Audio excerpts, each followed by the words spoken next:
Hey all, Daniel here. We have a great new way for you to reach out to us here at We Watch TV. If you take a look down in the show notes of the podcast, you'll notice a link that says text us a question or comment. The link will open the messaging app on your phone, and from there you can send a text message to us, your favorite variety TV podcast hosts. So if we say something you like or don't like about your favorite show, click that link and educate us on your opinion. We love hearing them, even if they're wrong, and we will make sure to shout you out on our next episode or answer your burning questions. So make sure and check that out down in the show notes. And now, enjoy the episode.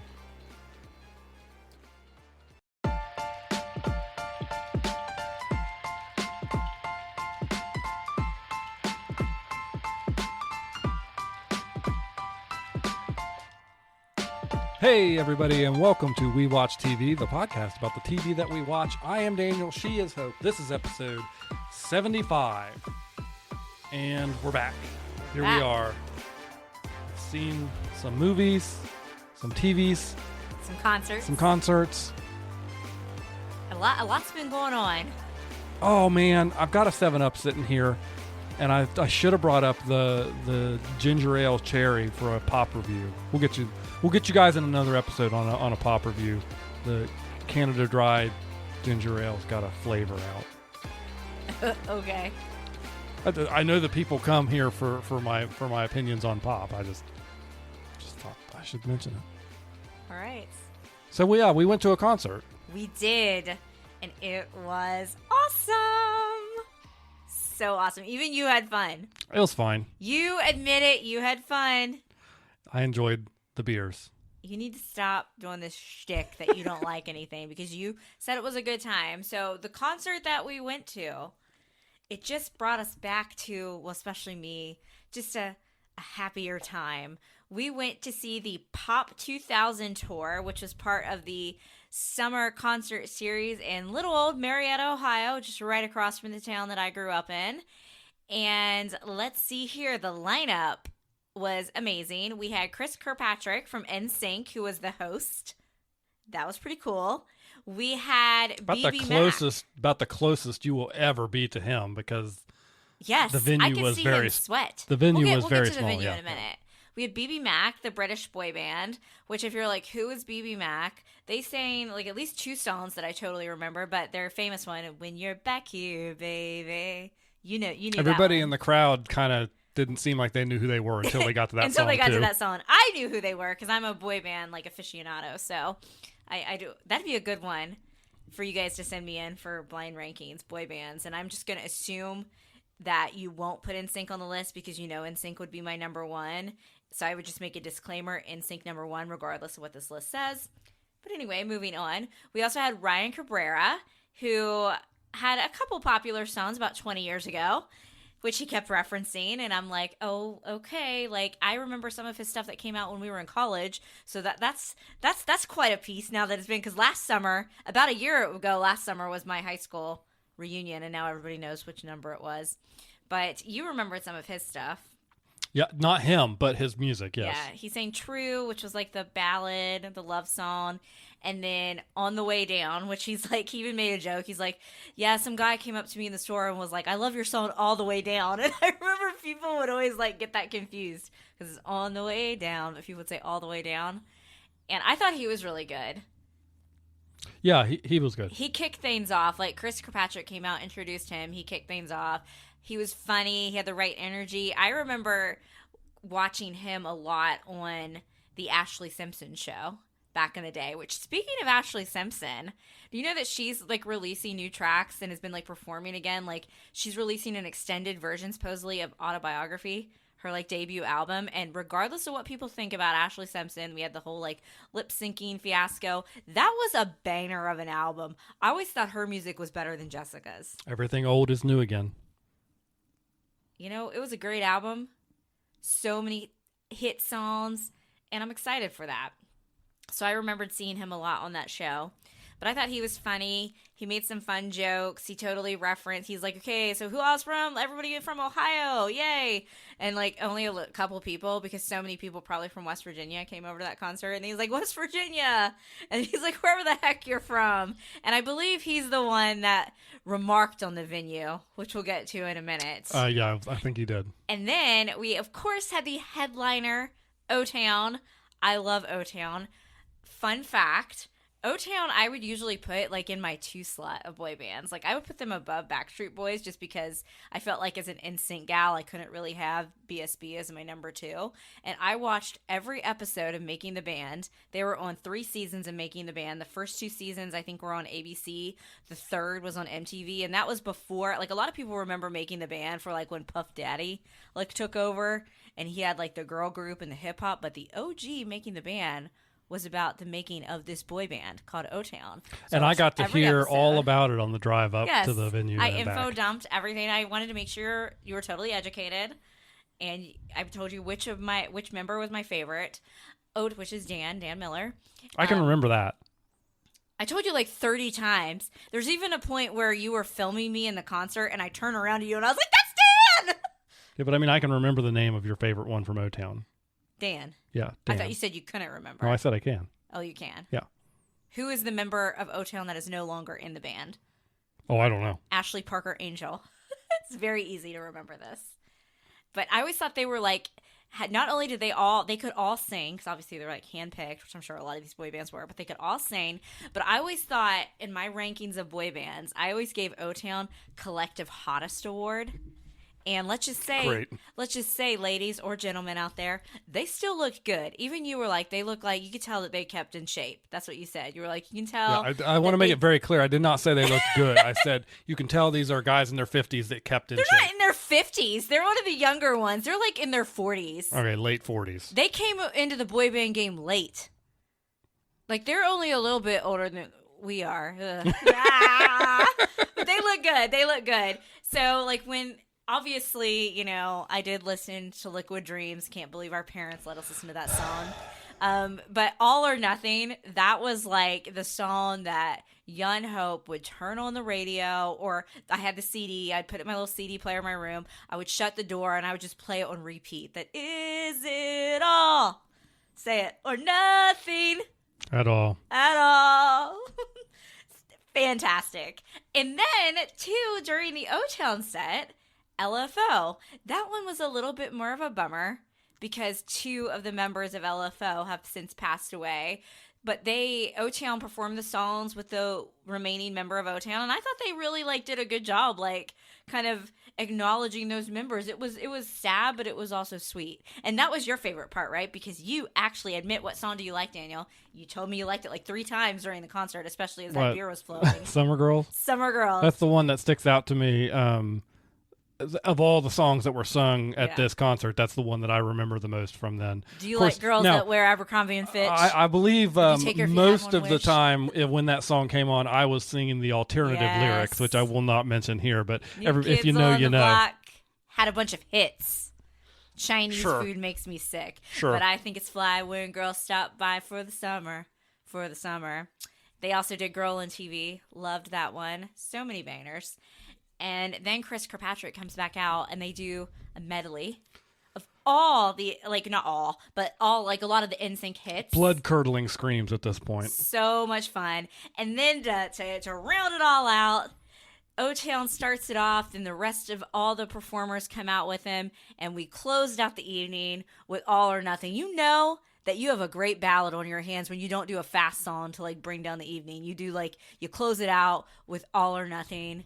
Great song. You remember that song, surely. Yeah, I remember that song. I couldn't, if you had said All or Nothing, I would not have accounted it to attribute. I would not have attributed it to O-Town because that band just puffs out of my mind every time I stop thinking about them. I'm a boy band gal. I've always liked boy bands. Now, one of the O-Town members made a joke and was like, "This is as close as you guys are getting to an NSYNC reunion." And I believe that it was Dan that said that. And I'm like, Dan, how could you? Dan Miller of O-Town. Dan was not one of the OG members of O-Town. He actually was the replacement for the one guy. I can never say his name right. It was Ikaika. he left and he went to do another band. And they brought Dan in. It was like big news. Great. I feel like they were like, who all remembers making the band? And only like me and a few other people like woo! Because I think some people like never watched that show because I think it was on originally during like TJF. And I can tell you, watched everything. We had some interesting people around us. We made some friends with people. I mean, that happens anytime you're jammed into a tight space with people for 3 or 4 hours. Okay, so let's talk about the venue. So basically, to quote Ryan Cabrera, how's everyone doing out in this alley? It was literally like an alley. Yes. So maybe 40 feet across. Like, it was tight. Honestly, though, like, kind of a great idea. Like, so the place that it's a music hall that does this summer concert series in Marietta, and they do have bands, I think, that come like inside, but it would not be enough. No, when I first saw that it was at this theater, I was like, that's not going to be enough space.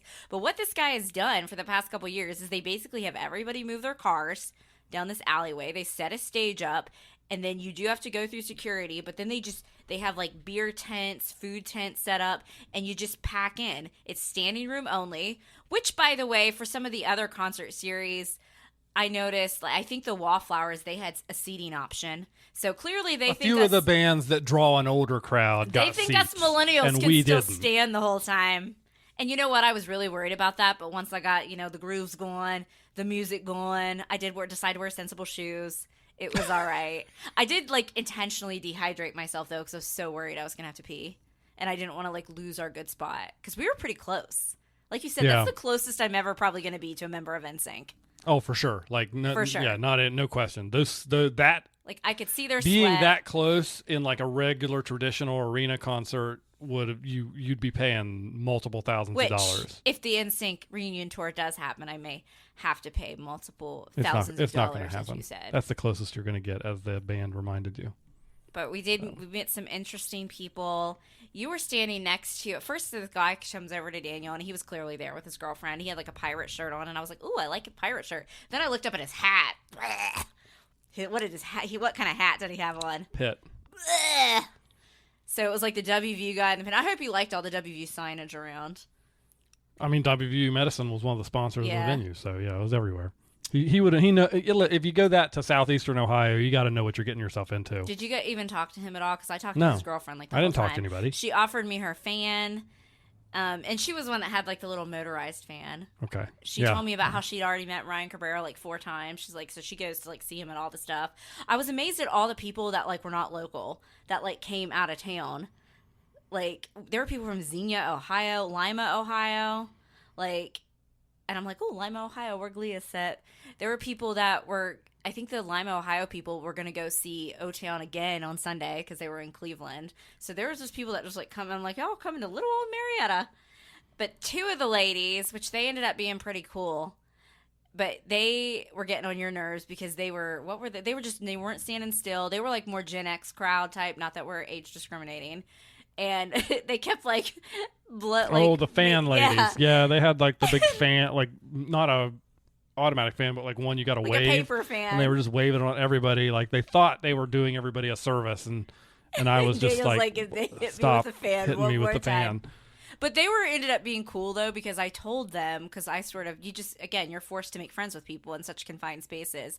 I was like, I apologize for the person that I'm going to become when O-Town takes the stage, because there'd be a few minutes in between each act, and as soon as O-Town comes, they busted out Liquid Dreams right away was the first one, so I just start screaming, and they totally let me like get in front of them because I'm shorter, which I felt like we had good, like, not seats, but we had good view. Like you said, we were really close, off to the side.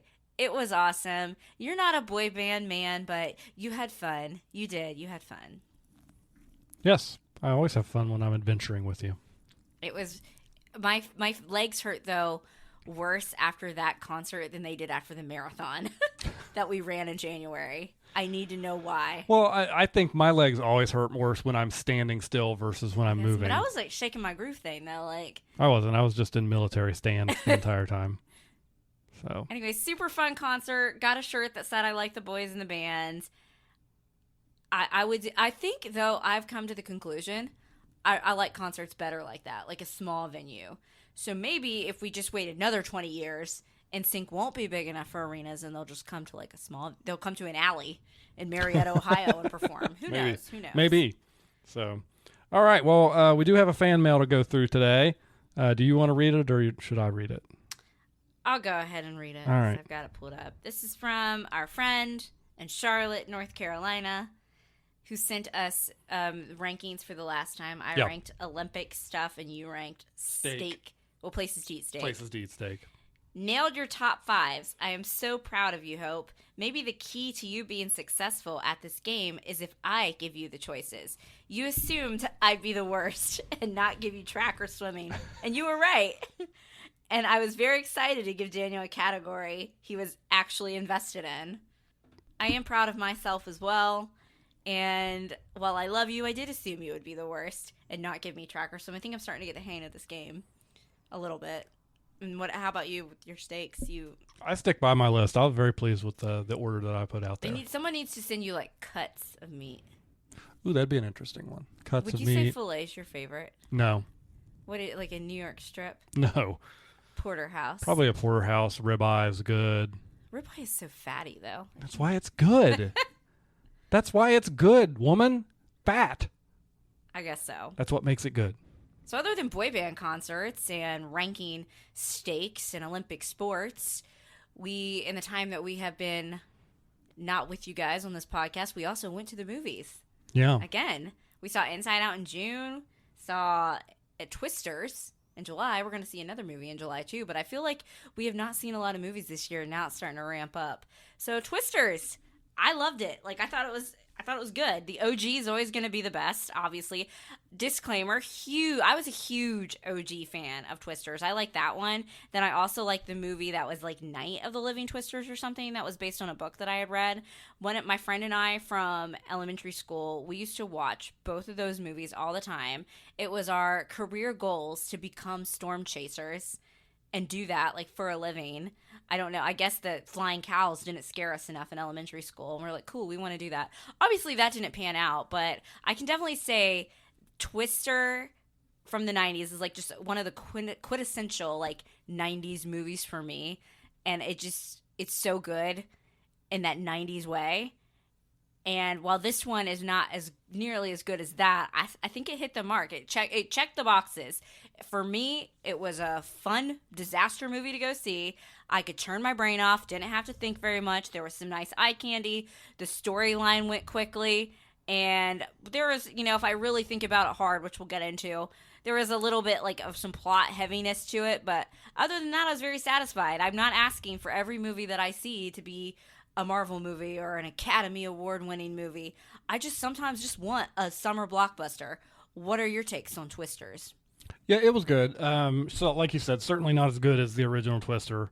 That, like you said, that's in the probably top 10 90s action kind of movies for me. I don't know if I've ever made that list before, but certainly certainly Twister is up there in that category, in that top 10. Yeah. I agree with you that maybe I'm probably a little bit more critical about some of the plot stuff. There was a plot. There was too much. Yeah. There was like you one of the things you said was there was just the cast of characters from the original Twister is just so memorable. So it's just this. I can group, close my eyes and see and them. you can see them. I can see the scene where they're eating the steaks and the potatoes and all that stuff, and it just really is you do love steak. This is known. But there was, I think that they had a good cast of characters, but there were too many. And what I mean by that is not the group that was with Glenn Powell. I think that was a good group, and they did a good job, I think, of kind of mirroring, but bringing to the current times a group of people that would be doing this. But the professional team that she starts working with, and drops eventually in the movie. Spoilers, everybody. I'm sorry, we are a spoiler podcast. That felt unnecessary. It felt like too much. There was too much going on for me to try and remember everything, and I think it watered down the characterization of. It didn't give enough people time to develop into characters that you remember and care for. Except for Glenn Powell, because he looks really good. But yeah, like I don't even say that's much of a spoiler. Honestly, if you go and watching this, I think you can kind of assume that Daisy Edgar Jones is the female lead, Glenn Powell's the male lead, so you know that they're gonna be like hanging out together, chasing them tornadoes. And it's like, if you just watch the preview, I don't think you gave away too much. No. And that's kind of the thing that we were talking about as we were coming out. Like, one of the reasons why we like the OG so much is that cast of characters was so good. And I think if they make a sequel, we might get to... It did so well, I think we probably will get a sequel. They set it up like the first sequels, I think. Maybe we'll get to know that a little more. I can tell that this movie was probably longer. I already know of one scene that was cut. And that one I would have kept in, but I don't want to spoil you guys. So I knew, even though we're a spoiler podcast, since Twisters has only been out a week, I'll give you guys some time to go see it. But I feel like there was a lot of other scenes that were cut because when it comes to some of the plot heavy stuff, there was like the stuff about the guy buying up people's land that they kind of like touched on for a few minutes. Just enough that it was like just enough that I thought they were going to go further with it, and then they pulled back at that exact moment, and it just felt like, okay, you guys just could have cut this out. Cut it out entirely. Yeah. But for the most part, though, you didn't, like, if you just go into it and you watch them chasing the tornadoes and all of that, and just the classic disaster piece movie, it's I'll spoil the movie. It's not that deep. The Twisters win. They take over the world. No. Or not. I think Glenn Powell has chemistry with, like, all of his co-stars. I think he and Sydney Sweeney had a little bit more in Anyone But You, but that was more, like, romantic. This one's not necessarily romantic either. Like, you could make the assumption that those two will possibly be romantic down the line. This one was mostly focused on chasing tornadoes.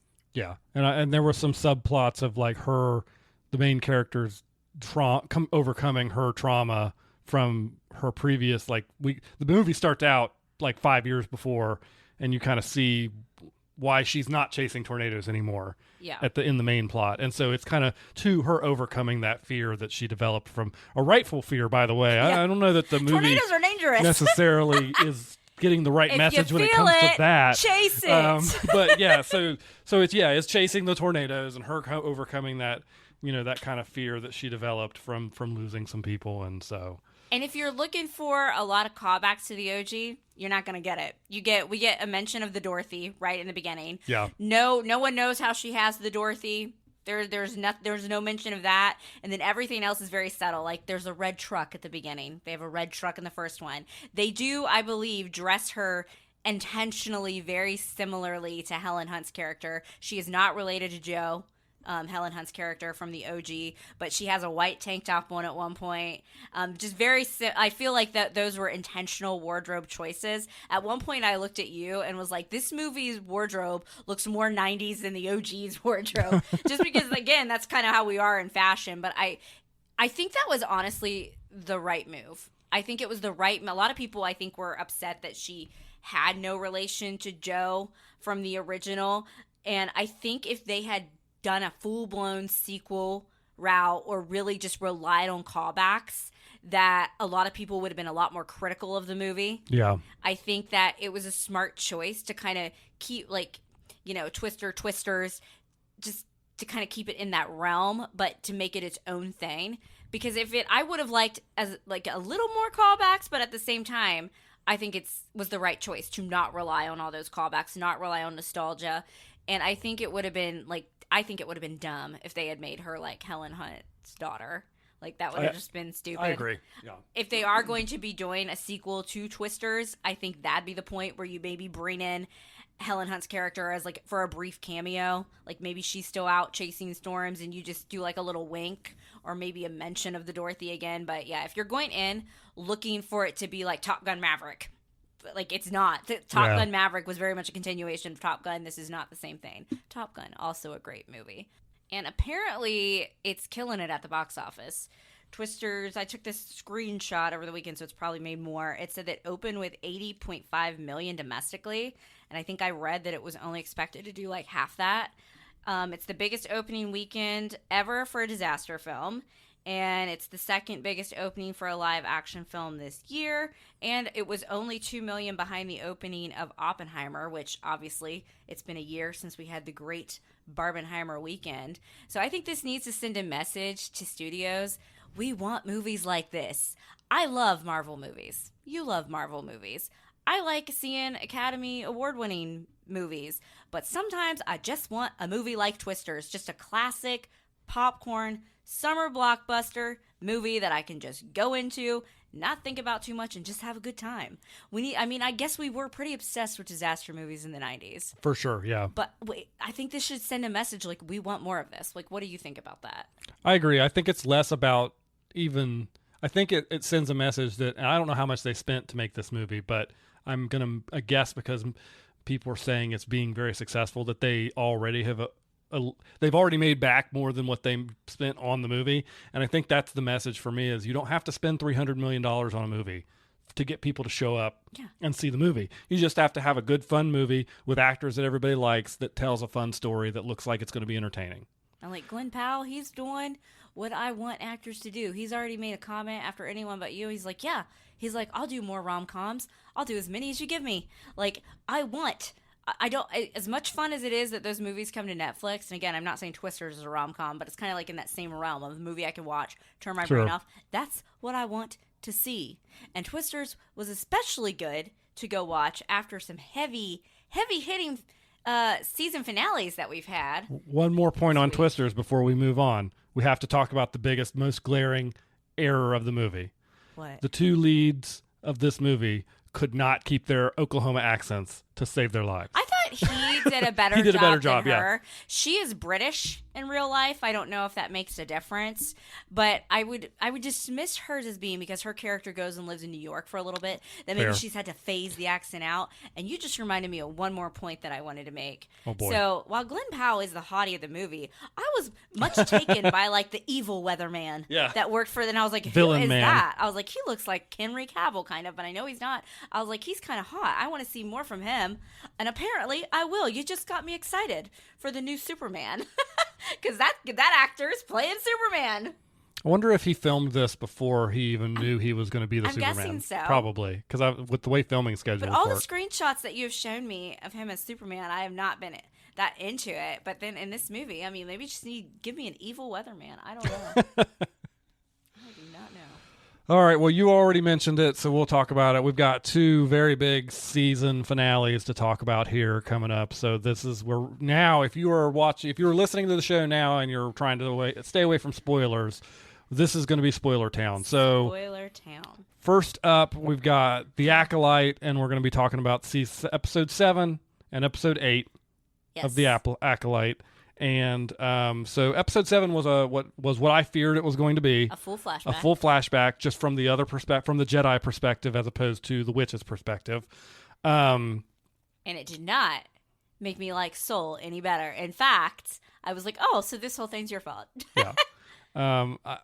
I kind of thought it killed the momentum of the show a little bit. I feel like the last couple episodes up to that, they'd been building, and it was getting the pacing was good. And it's like, yes, I knew they were going to do more flashback to show the other side. I don't think they needed to do an entire episode just a flashback.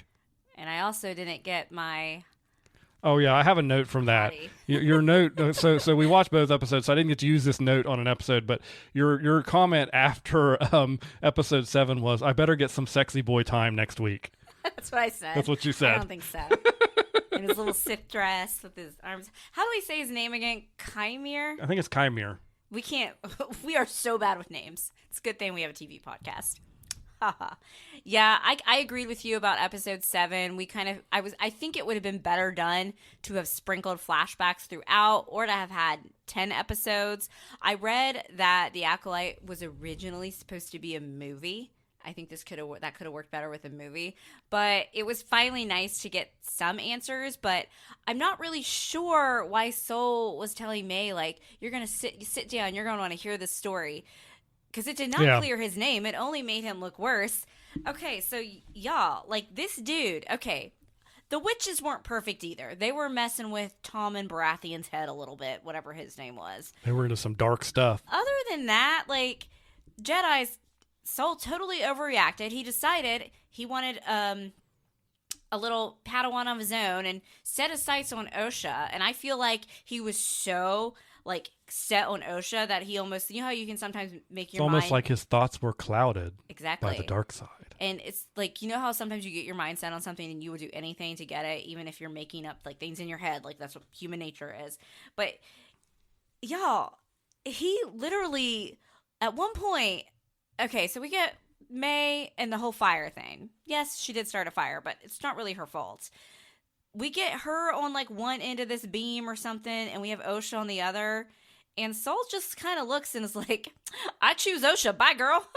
And he just literally let a kid, like, for all he thought, May was dead.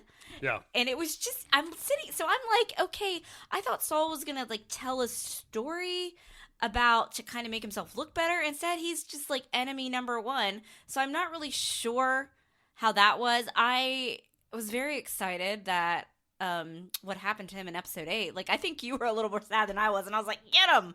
So I mean, you just want to jump to that? Yeah, let's go in, because that's basically all episode 7 was a flashback. So yeah, so the finale. Episode 8's the finale, and so Venestra, the green girl, then the Jedi, they arrive at the wild planet and find all the dead Jedi and confirm that everybody, Jackie, Yord, and all those folks are in fact dead.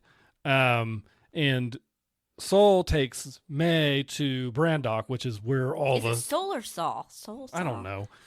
Where the flashbacks all took place, where she's from. I'm not sure why he took her there. I don't know. Again, I really don't understand, like, if we were supposed to sympathize with him or make her sympathize, because it's not, he didn't look good in that. And let's just say, skip.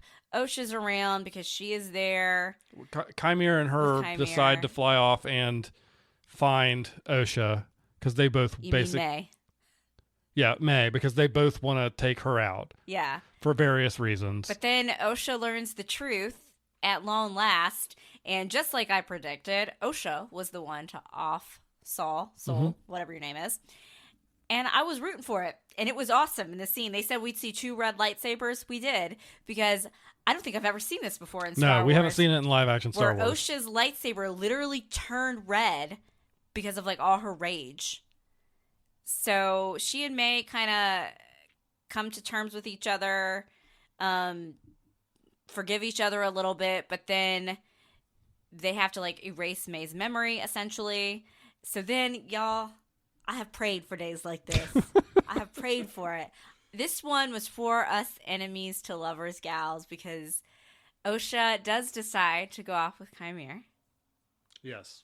And the deal was, I'll go off and be your apprentice if you don't kill my sister, but we'll wipe her memory so the Jedi can't use her memory to find us. He's so soft with Osha. We love it.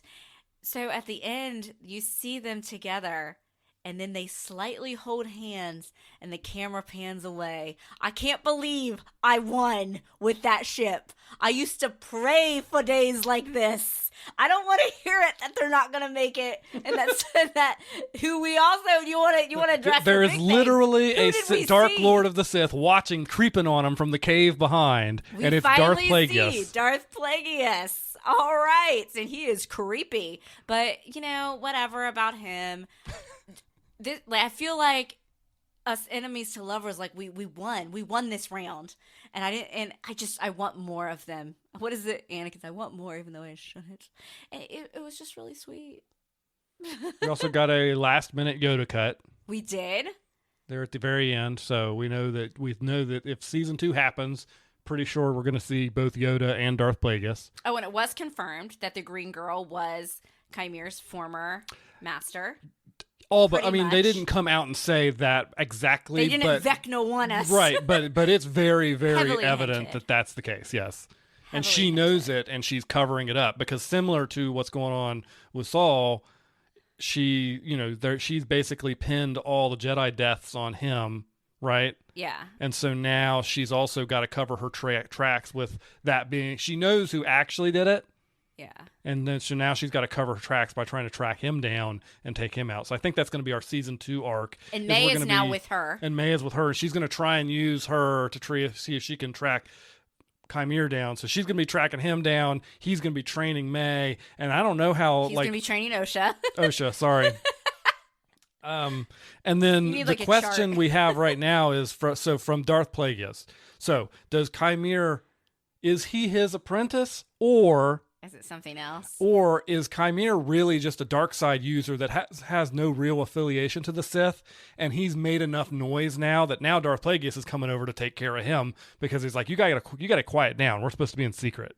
Yeah, we'll see. We'll have to see if this even gets confirmed. And I for do season believe 2. they, again, answered the questions about, because Brindok, it turns out, it's a place, I don't even know what the phrase It they has a use. virgins of the Force A there. virgins It's of the not Force the there. girls aren't a virgins of the Force. It's like Dagobah or Mustafar. It's a place that has a lot of Yes. Force energies swirling around it, And- and so crazy stuff can happen. Anakin is still absolutely the chosen one. I do not think this show takes away from that at all.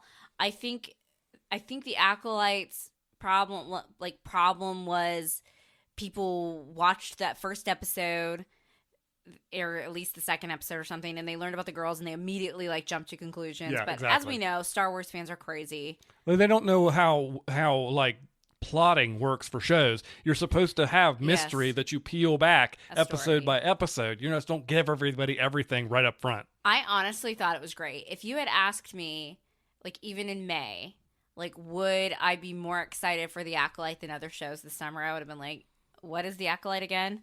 I know we're getting a new Star Wars show. No, I really don't care. No, it ended up being really, really good. Yes, that episode 7 right before the end took away from that momentum, but it was still a good episode. I was invested in this story.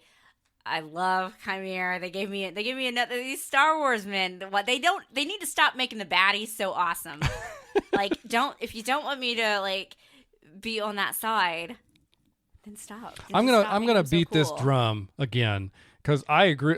Episode 7, I think the only reason it killed the momentum is because it was the second to last episode. If this had been a 10 episode season and that episode 7 was there, and we knew we still had 3 episodes, I wouldn't have had nearly as big of a problem with it. And I think too, a lot of people are like, but they made the Jedi look bad.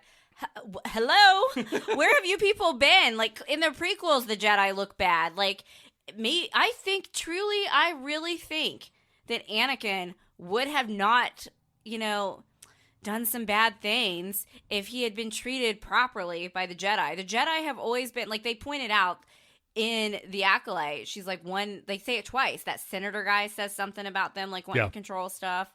And then one of the witches is someday, what did she say? It was something really cryptic. She had a really good you're quote going to destroy everything. Yeah, but the senator in episode 8 had the really good line because he's basically you guys supposed to control this mystical force, and she's like, we don't say we control the force, and he's like, I didn't mean the force, I meant emotions.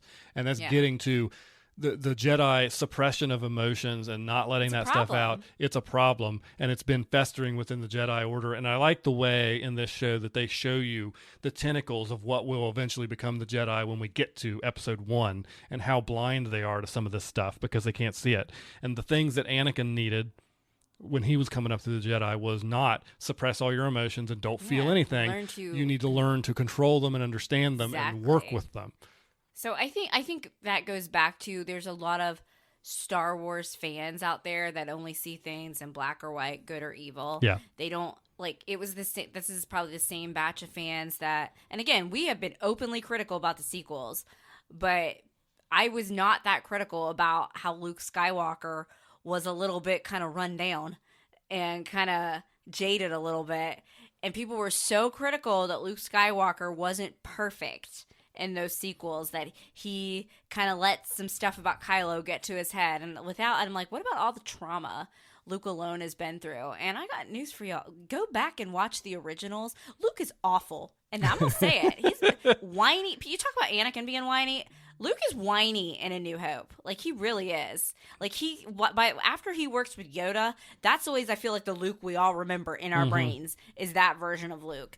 And I think there's some Star Wars fans that just, they have this, it can only be one or the other. And again, that's the problem. Only a Sith. Yeah, the problem is, like you said, but about they only believe in the black and the white, the good and the bad. And the fact is, the main villain from the original trilogy saves the day. If you want to talk about black and white versus the gray space, Darth Vader saves the galaxy at the end of Return of the Jedi. It's always good in him. All Luke did was believe in him. Yes. Darth Vader actually saved everybody. Anakin. And so that Anakin, yeah. And so that is like you want to talk about gray. That is the grayest of gray you can get right there. And it's just like people just cannot a lot of people just want to be told this is the good guy. Okay, I root for them. And it's like, maybe someday I'll go back and try it.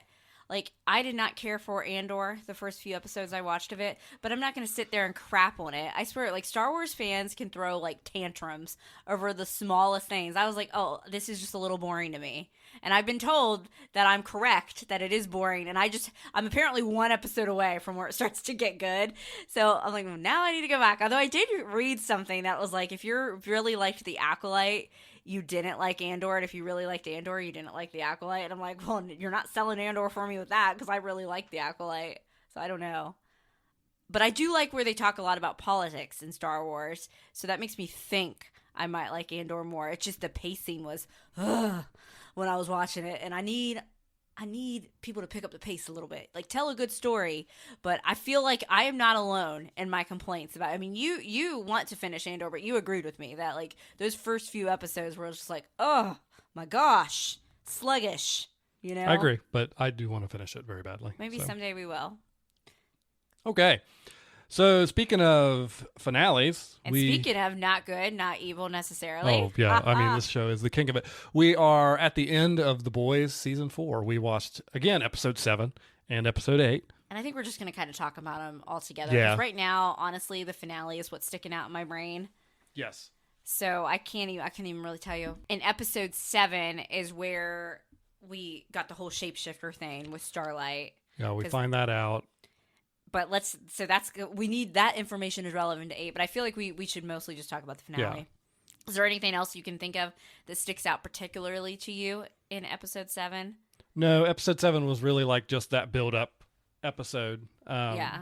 And now we're in Episode 8 of the season where boy, a lot happened. And I am reminded by Episode 8, the finale of Season 4, why I do like The Boys so much. Yeah, I agree. They came out punching, and it did kind of irritate me a little bit because I'm like, oh, I just could have used this all season. But a lot of those separated like story points, it all came together in the end. Even the Frenchie stuff all came together in the end, and it was really well done. I still think as a whole, this season of The Boys is probably the weakest for me compared to the other seasons. I'd agree. They went out swinging, and it was great. It was a great finale. So well done. And now I am very sad that we have to wait probably 2 years. Ugh, we got to stop this crap. Yeah. So right off the bat in the episode, Homelander gets Vice President-elect Newman on his Vault talking show and gets frustrated and just outs her as a soup. Yeah. Right off the bat. And so that throws the entire country into chaos because the incoming vice president is a soup. And they were running on the platform of like... Anti-soup. Anti-soups. Yeah. And so the president is suddenly like disavowing her. And what we find out at the end of the episode was Sage, even though Homelander had kicked Sage off the team, this was her machinations the entire time. Sage is awesome. Best character of Season 4. Best new character. Agree. She basically says, I was bored. Mm-hmm. I just wanted to see if I could. Yep. And I can. So she really had, people were like, even we were at some points, we're like, okay, so what exactly her motivation? Nothing. Yeah, she was bored. She just wanted to see if She's she the smartest person on the planet, and she was bored. She was bored. So she just wanted to see if she could pull it off, and she did. A-Train lives to see another day. Yeah, we didn't see A-Train in episode 8. So A-Train was going to, the last time we did this podcast, we thought A-Train was going to die. Because he had that heroic moment and everything. But in episode 7, this is important for episode 7, he finally, I think, like revealed himself, right? As the leak, essentially. And then he got the heck out of there. So I said to you, after episode 7, I was like, I don't think we're going to see A-Train in the finale. I think that's going to be the way you keep that character around for season 5, which is confirmed to be the last season. So A-Train's not in this episode at all. So then we've got Billy. He is not doing well. like the disease is really taking a hold of him, and the CIA Mallory person comes to see him, and I guess it's unclear to me if they hatched this plan together or if Mallory kind of was pulling the strings at this point, because it's revealed he's not actually in the hospital. Yeah, he's in a room that they have set up. They get Ryan to come see Billy, and what the ultimate ulterior motive was they're trying to convince him Homelander is bad and you're the only person who can kill him. So we want you to come with us. We're going to train you for years, and then you can kill your dad. And which rightfully makes Ryan take a step. He wants a minute to think about it.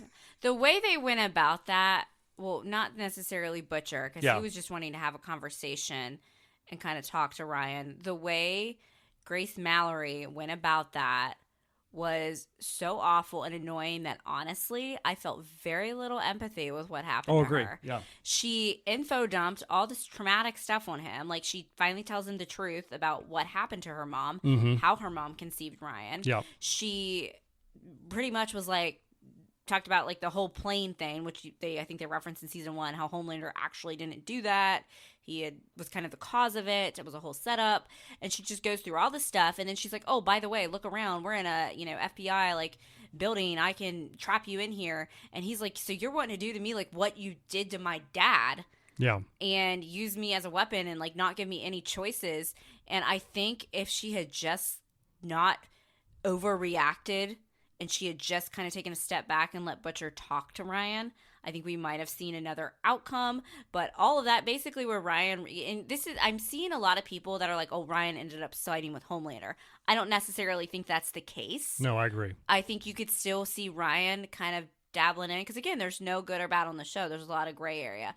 I think you can see him getting a little darker as this goes on, but I'm not necessarily convinced that he's going to be buddy-buddy with his dad anymore either. He basically saw like, oh my gosh, you're trying to imprison me, you're trying to make me do all this stuff, and I'm not sure he intended to, because I still don't think he knows his strength. No, I agree. He kind of smacked her out of the way, so wouldn't be trapped on there, and she basically hit her skull, and she is no longer alive. And at that moment, Butcher died.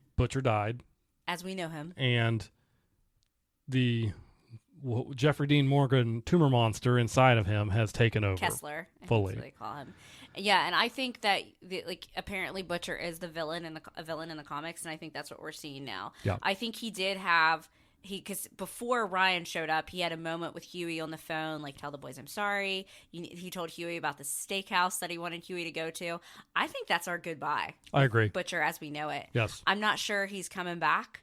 I think the Butcher that the virus, the tumor, the Kessler character, like you said, is completely taken over.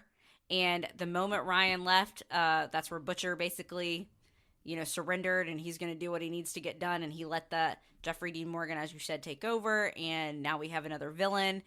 And so all of that's going on while we have the other plan.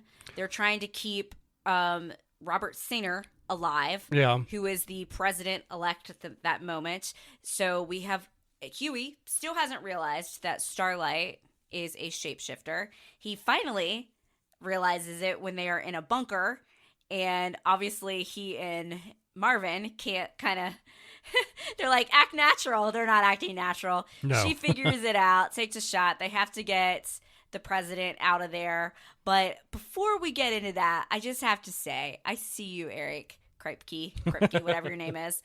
I know that I'm a little upset with you about the way you portrayed male SA in the previous episodes, but as a Supernatural fan, he gave us some love. So that character who plays Robert Singer was Bobby on Supernatural, and he always had catchphrases, idjit and balls. And he said idjit and balls twice. And all the Supernatural fandom collectively was like, that was for us. They really love us. They really love us. So that was fun. That was a fun little callback. Well, so they escape with the president. Yeah, and Starlight actually shows up. Yeah, and helps. She was able to gnaw herself out of the metal, I guess, what were those things called? Like handcuffs or whatever. Handcuffs or something that they had around. So we got the real Starlight back. We've got a plan in action. Victoria Newman calls Huey up because she realizes what Homelander's really doing. And she's like, you can trust me. I'm going to bring my daughter with you. This isn't the world I want. So Huey's like, all right, that's fine. Bring her. And in walks evil Butcher, who's full-blown villain. And you know what? Victoria Newman deserved better than this. I think so, yeah. He splits her in half. Mm-hmm. Right in front of her daughter. Right in front of her daughter. And honestly, if you're going to go full villain, make sure you're killing off the kid, too. But I think obviously they let her daughter remain alive. He didn't want to go full Anakin villain. Hey, take my name, Anakin's name, out of your mouth. Take it out of your mouth. But I think they left her daughter alive, obviously, so she's going to be at odds with all of the boys. And I believe she's going to be in Gen V, which is the spinoff of the boys. So she's basically carted off to some type of camp for like soup children, which doesn't look great. Yeah, and then all the boys split. Yeah, so they all have to split up, go their separate ways because now they're being hunted. Homelander knows what the plan was. Their plan failed. So we've got Huey, Starlight going off one way. We've got Marvin going off another direction. Oh, and I can't believe I forgot to mention this. Frenchie and Kimiko. Yay. So basically, this is the first time where I have ever really fully accepted the fact that, like, you know what, if they're not going to be romantic, I'm happy for them to be friends. Because I didn't really ever ship Steve and Robin from Stranger Things. I was like, okay, they're just friends. It's fine. I was like, is that what they're doing? And I actually said to you, I'm like, you know what? This has made me really like, I feel like Kimiko and Frenchie have become closer because they didn't jump into a relationship this season.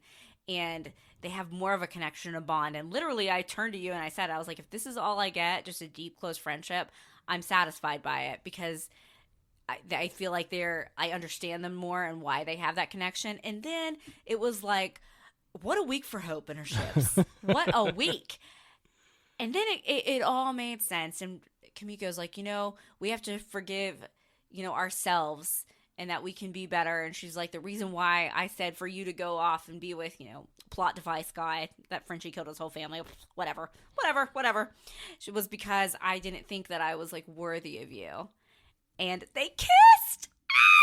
Not once, but twice. And that also was a really nice moment after the kiss because just for a brief minute before the chaos happened, Kimiko and Starlight just got to be girls together. Because Kimiko was like, hey, she like shows, because she can't talk obviously, so she shows Starlight like the text like saying like she and Frenchie kissed, and I thought that was really cute because it was just nice to see them get to be girls together in a moment of such stress and everything. So those two, they're going off together to get away, but unfortunately these two horrible, I think they're brother-sister duo. I believe they are characters from Gen V, and one of them has mind control. She takes a hold of Frenchie, the mind control one, and this part just gutted me. Because obviously Frenchie can't even hear what's going on. He's in a trance. Kimiko finally talked. Like she screamed no. Yeah. And she hasn't talked at all yet. And Frenchie can't even hear it that she screamed no for him. So that was really upsetting. And all the rest of the boys are being apprehended at the same time. Starlight is able to get away. She got her powers back. In that moment, and was able Starlight to get away. Not only get her powers back, but she had been like working on trying to fly. And it worked. She totally flew up in the sky while Huey's being carted off. And all with I've been missing some of the great music. Like they've had some funny like fall songs, but that Nirvana song. Yeah, it was good. It was kind of over. It was basically the end of the season montage.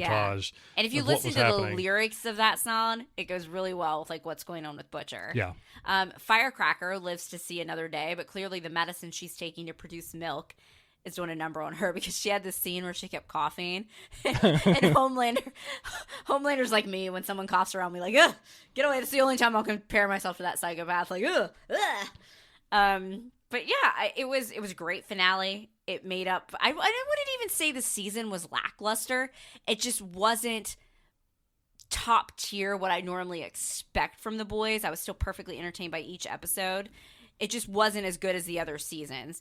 And I feel like when you have a show that's so good, you notice. You notice, yeah. But the finale, I don't think the finale, we're going to have this discussion in a future podcast. Yeah. I'm not sure if a finale won me over enough that The Boys is going to remain at the top of my list for the best thing going. But we'll have to see we'll have to ruminate on it, think about it a little more. I thought, again, great 10 of 10 finale. What about you? Yeah, great finale. Good season, like you said. Not as good of a season as we've had in the past, but still very good quality. And it was very creepy watching that finale in light of things that had just happened in the real world, which we're not going to get into. But this show it is a warning for you.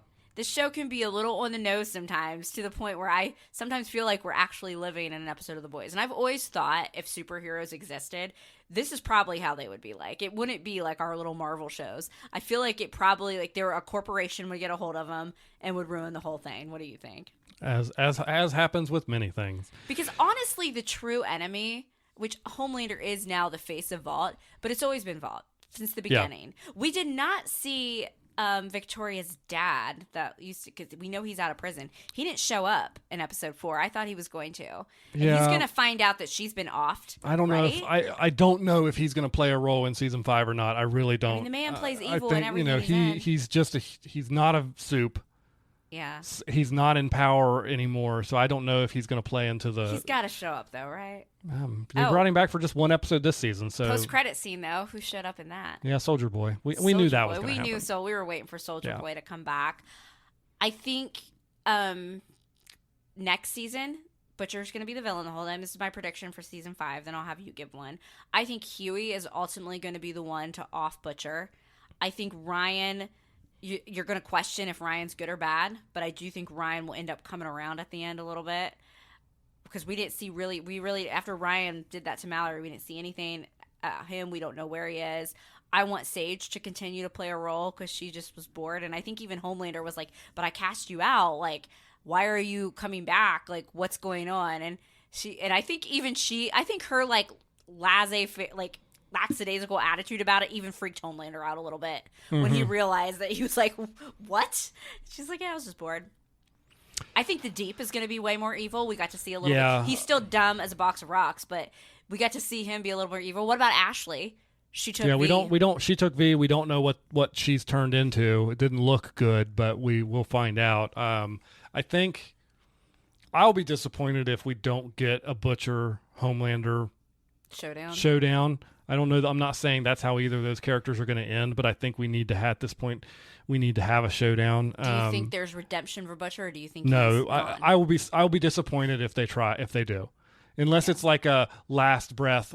Oh, it wasn't me the whole time kind of thing. Yeah. Like I think they gave him what he was going to get, and that's it. And this is not, in my mind, this isn't Butcher anymore. I've read a lot of comparisons. They're saying he's kind of like Venom now. Yeah, except Venom is fully taken over. A lot of these superheroes the supes that we see in The Boys are based on actual like superheroes. Yeah. Like Soldier Boy is obviously supposed to be like a take on Captain America. I'm definitely looking forward to season 5. I hate that we're probably gonna have to wait like 2 years. That annoys me. I can't stand that, but I will be excited to see how they end the series. I'll be really interested to see who Jared Padalecki is going to play, because he's confirmed, right?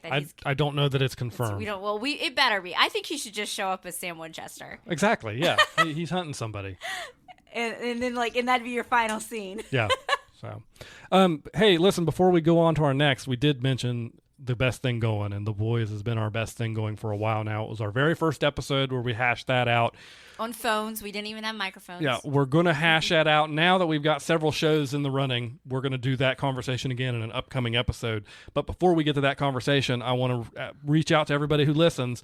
Send us some mail on the link in the episode description and let us know, what is your best show going right now? What is the thing that you are most looking forward to going into 2020, end of 2024, into 2025? And with that, we finished another show. We did.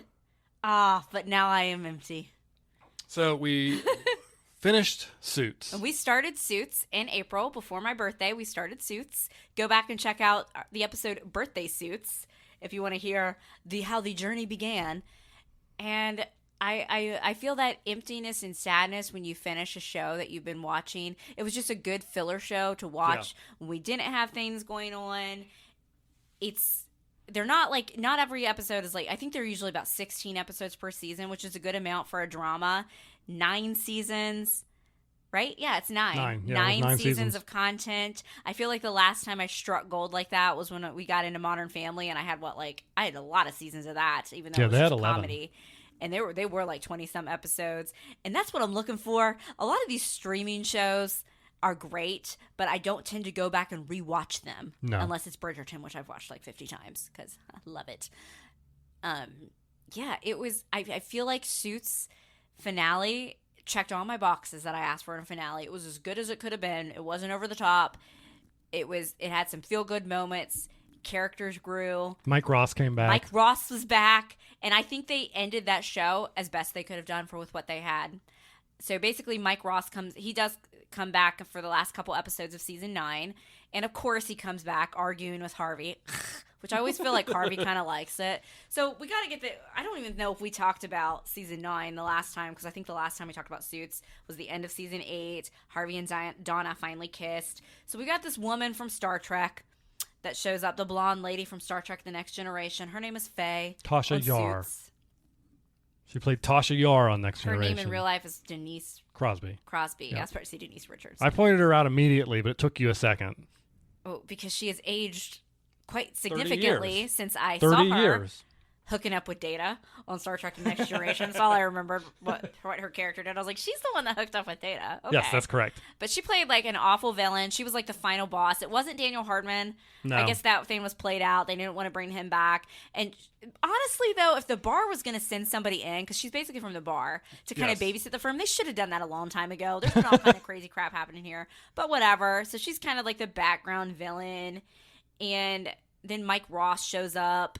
So she's still sort of there, messing around with stuff. And, like, obviously, I think when he showed up, she used that as an opportunity to continue to pit people against each other. Yes. But ultimately, my gang of, lawyers and Donna from Suits come together. They form a plan to defeat this awful woman. They let Mike in on it. And I'm not going to get into the plot heaviness of how all that went down, but I thought it was very satisfying. I was a little irritated that they made Mike and Harvey kind of fight again, but I don't think it really bugs Harvey as much as it ever bugs Mike, because Harvey just loves him. I think next to Donna, Harvey loves Mike more than anybody else. Yeah, well, he loves Mike. Well, and the part of the plan that none of them had prepared for was the thing that Harvey needed the most for his character growth finally, which was, at the end of the day, to finally get her to go away, all the stuff they did, plus Harvey had to resign from the firm. He had to let it go, move on with the next part of his life. He's in a good place with Donna. And I do think Harvey working with Mike and Mike always wanting to do all those like pro bono cases, I think that did change Harvey a little bit. It softened him. And he kind of had a moment very similar to when Jessica left, where he wanted the work that he was doing to matter. And I think he knew what he had to do to save the firm.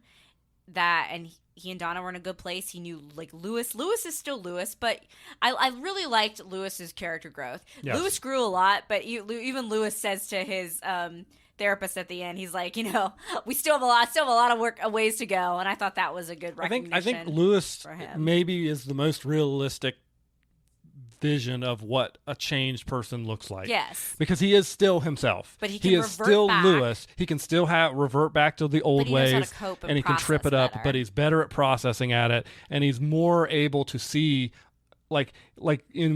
when he makes a mistake, he is also able to realize he made a mistake and not get caught up in his own ego about I was right and everything. So I think it was a really good, like I said, I thought that the way they did therapy with him, not the other therapist that Harvey had, but his therapist and the interactions they had was, in my opinion, as somebody who is in therapy, one of the most realistic versions of therapy that I have seen. Absolutely. On television. And so Harvey knew like that Lewis was in a place that he could run the firm, and that we've got Samantha Wheeler, we've got Alex. He knew that they were going to be okay, and he and Donna are together, they're committed, ready to take that next step. And I loved it that Harvey and Donna are going out to work with Mike and Rachel in Seattle. Maybe Frasier and Niles Crane are around. And Mike's going to be Harvey's boss. Yes. Which I thought was funny. And because obviously Meghan Markle could not come on the show, I felt like they handled her character well. They did as best they could without being able to show Rachel. They had this moment where, because obviously Lewis is getting ready to be a father, where they had Mike give Lewis a gift from Rachel. It was like you just got lit up or something, or lit up on, like spit up on, a little onesie. Because I always really liked Lewis's kind of connection they had with Rachel. I felt like as the seasons went later on, they kind of gave us more of Lewis and Donna's friendship. But originally, like Lewis and Rachel, because they connected about like the ballet and stuff. And I felt that was a good way to honor that. And I thought they worked in her absence as best they could. Robert wasn't around in season 9 as much because he kind of fell on the sword in season 8, but he does come back. And I think the only thing is Jessica's the only one that really didn't come back at the end and that finale. But hopefully she and Jeff / Meadowdale are doing well wherever they are in Chicago still. Hopefully, I don't think I plan to watch Pearson. It had one season. No, it just had one season. I'm hoping everything went well there. Lewis became a father. Yes. He and Sheila got married, and as you know, a last-minute wedding would happen. Her water breaks, so they go to have the baby Lewis, a little girl, or Lucy, a little girl, which I think, Lewis as a girl dad will be really fun. And Harvey and Donna are like, oh, let's get married now, and we'll do it again later in front of our family and friends. And I thought that was another way to be, because there's no way if they had planned that wedding that Rachel wouldn't be there. Well, even Lewis's wedding was like they just decided to do it last minute because he wanted to be married before they had the baby. So that's kind of how they explained why Rachel wasn't able to be out there in time. Yeah. And I was very glad that Harvey and Donna got married and that they're going to go work with Mike and Rachel. And I thought that Mike had a funny moment, like when Harvey and Donna were getting married, because at first I was like, what if they have Mike Ross officiate? And he's like, I'm not going to get another fake license or something. They made a joke about that. A little callback. And it ended on a good note. It ended with like the new firm, and they even made the joke like, hey, we're not going to change the name for a while. You thought Lewis was going to be a little upset at first with Harvey and Donna leaving, but then he realizes that they're always going to be connected and that he's ready for that next step. And we had happiness. It wasn't over the top though. And it just worked. It was a nice series finale. They said they weren't going to change the name again for 4 years, but that was before but they did put Katrina's name on the door. Yes. I feel like we could have had more for Katrina if we had more seasons, because they were finally starting to progress her character, but who knows. Apparently, I was finally able to dive into all the Suits stuff after I finished. Suits LA, it's going to be obviously set in LA. They've already cast some of it. The guy from Arrow, Stephen Amell, is going to be one of the leads. And I know that the guy that plays Mike Ross has said he's down to show up, maybe cause him some trouble. So maybe we'll see Katrina. Maybe she'll show up too. You never know. Yeah. But I think that basically the people that did Suits were excited by how well Suits did on Netflix that they wanted to get on it. I think you and I will watch the first episode of Suits LA, but it's not going to be the same. No, it'll be interesting to see, like, are they going to try and copycat the story, or are they going to try and buck the trend? There's really only two ways you can go there, so I don't know. I enjoyed this. I don't know that I'm not super excited for a new show with basically an entire new cast of characters, knowing a cameo might pop in here or there, but whatever. So Mike Ross, do you still concede that he's annoying, or were you happy when he showed up, or both? Both. He's annoying. I'm happy, but the show is better when he's on it. Yes, it works. I think that Mike and Harvey have one of the best relationships, and then Harvey and Lewis. So who ended up being your favorite character from Suits? Probably Lewis. I think so too. Yeah. Even though Lewis is annoying, and I think it'd be hard to be friends with a Lewis in real life. Absolutely, yes. What about the episode before where they had Lewis pretend to be Harvey and Red Foreman showed up? Lewis had some of, over the course of the entirety of the show, Lewis had some of the best moments in the show and some of the most ridiculous moments in the show. The worst moment in the show for me was not Lewis, though. It was the Donna. Oh, yeah. That was the worst storyline. And apparently Reddit agrees, because obviously I jumped into the Suits Reddit afterwards, and everyone's like, could we name a worse story than that? But as a whole, very satisfied. I think you guys, even though we've kind of spoiled it for you, you should go watch Suits. Give it if you're looking for something to watch while you eat dinner, a nice filler show, give it a go. I think I'm a little annoyed we never saw that Tanner lawyer again. But I could see him on Hallmark Christmas movies, I guess. He shows up in a few of those. Maybe he'll show up as an antagonist on the new Suits. Maybe. Alrighty, well, we have one more topic of conversation here for you today. Those of you that have been listening for a while know that we do a rewatch, and we told you we were going to be rewatching New Girl, and then we ghosted you for like 5 episodes or however long it's been. Oh, wow. Because we had a lot And of then content. all the shows dried up, and we watched season 1 of New Girl over the course of like 4 days. And we've started season 2. And there's not like much to say about New Girl. It's just great. I'm reminded why I love that show so much every time I watch it.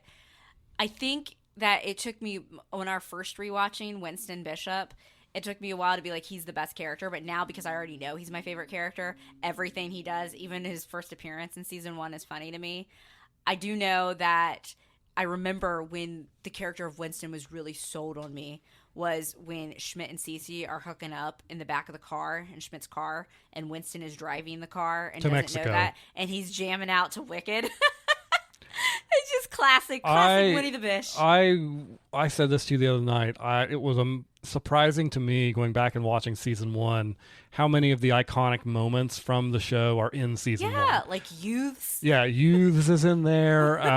There's like True American. The True first time we American. see him play True American is in there. There's a lot more The than that, bathroom too. towel. Yeah. Like all those things that I remember It's is a just like towel, it just great, cleans itself. hilarious moments were in season 1, and I was like, I think it just, maybe I've seen season 1 the most. Maybe. But- I don't know. Or they're just really good at Yeah. rooting like the lore throughout the episodes. I think it's so obvious when you watch it, like, you know that Nick and Jess are going to be together eventually. You even know that Schmidt and Cece. I think Schmidt and Cece had more drama than Nick and Jess, though. Oh, for sure. And they almost felt more of the A couple, even if, and I say this every time I talk about New Girl. I don't know. New Girl's great. Like, I feel like they put them through. since we watched all of season 1, what were you going to say? You go first. I feel like they put them through more stuff because at the beginning of the show they knew they won't. It's very clear from a writer's standpoint. Nick and Jess Yeah, are the that people they were the ones. They're they the ones wanted. that are going to be through. Yeah. I don't think they knew early on whether or not they were putting who Schmidt or Cece were going to be with, and so they end up having a little bit more of a windy road to get there before they finally are like, okay, we're going to put these And two I think together. they realized that the fans really resonated. Yeah, and with so those I think that characters. gives them a much more interesting story to go through. Obviously, there are some dark moments later seasons that are not as enjoyable, but I thought their relationship in season 1 was realistic and really funny. I thought it was, for me, like, it's so hard since we went through season 1 so quickly to talk about like specific moments. Yeah. Obviously, the holiday episodes are just top tier. Yes. Just that each of those characters are so good in their own way, and I think that's why I like New Girl so much. And it honestly does remind me of like that time period in our lives. Like the characters in New Girl, I think, are only supposed to be in real life a few years older than we are. Yeah. So there's just so many similarities, and I think Coach will show back. He comes back in season 3. Yes. So we've started season 2. The end of season 2, that is when Nick and Jessica do get together. Correct. Yeah, I think so. It's just fun. It's a fun show to watch. I love it. I think we were talking about Schmidt in particular, that Max Greenfield plays Schmidt so well, because Schmidt would be, like, depending, if you got a different actor, I feel like you could easily dislike Schmidt. He could be a very dislikable character. But Max Greenfield plays him perfectly to Yeah. make you, like, still love Schmidt at the end of the day. Yes, absolutely. Like, he's one of the best characters on the show, but only from casting, because that character, written as that is, could have been incredibly unlikable. And I always think of the guys as being the funny ones. I always forget how funny Jess is. Yeah. And how ridiculous Jess is. Yeah.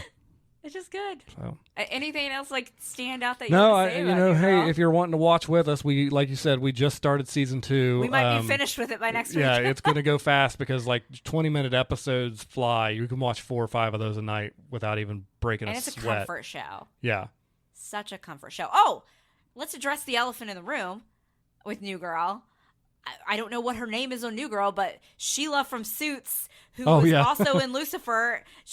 Apparently, I've forgotten about this. She was in every early 2010 show, I think. So she's in New Girl. I knew she was, but I guess I completely forgotten about it because she plays Jess's boss at the school in season 1. And has that woman also not aged in the past decade? Because doesn't seem like Suits ended in 2019, and I'm telling you, Sheila looked exactly the same as she did on New Girl, and that episode aired in 2012? Mm-hmm. So is she a vampire? Maybe. Maybe. Let us know if you have any other vampire actors out there. Paul Rudd, vampire actor. Vampire. Yeah. For So sure. let us know any other vampire actors you're aware of. And I think that'll about do it for us this week. So thanks everybody for listening, and we will talk to you in the future. Thanks for listening to this episode of We Watch TV, a podcast about the TV shows we watch. You can find more from Hope and Daniel on Instagram at We Watch TV Podcast. Drop us a line if you like the show, have a question, or a recommendation. You can find Hope on Twitter at Lil Runner and Daniel on Twitter at The Real Hobo Dan. Music for today's podcast was provided by Your Tunes from Pixabay. Artwork was created using the AI program Midjourney with prompts written by Daniel.